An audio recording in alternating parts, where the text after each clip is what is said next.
Hi everyone, it's me again, your Villaran, yung Bicolano Vlogger, and welcome back sa ating vlog. Tara po at samahan nyo naman ako in this video.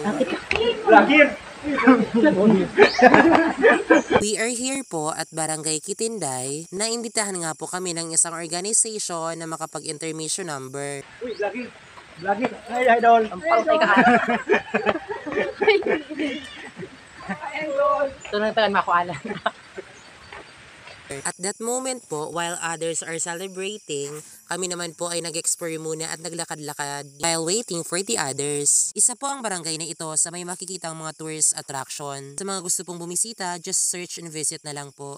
Yung iba nga po sa mga kasama ko ay nauna nang umuwi. Habang ako naman po ay naghihintay sa dalawa ko pang kabarangay. Na-enjoy siguro nila ang celebration. Okay lang yan. Na-enjoy ko din naman ang pag-explore. Medyo mainit nga po yung weather condition that time, kaya dito muna ako tumambay sa may swing. While nag-iikot-ikot nga po ako ay napansin ko ang hagdanan na ito. Hindi ko na po nabilang that time kung ilang steps yung meron sa hagdanan na ito. Napansin ko lang po na medyo maganda siya for photoshoots like sa wedding or sa mga models.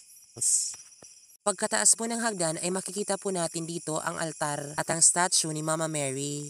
Kapag nasa taas ka naman po, ganito po yung makikita mong mga background. Medyo natatakpan lang po ng mga puno, kaya ganito lang ang makikita natin sa ngayon.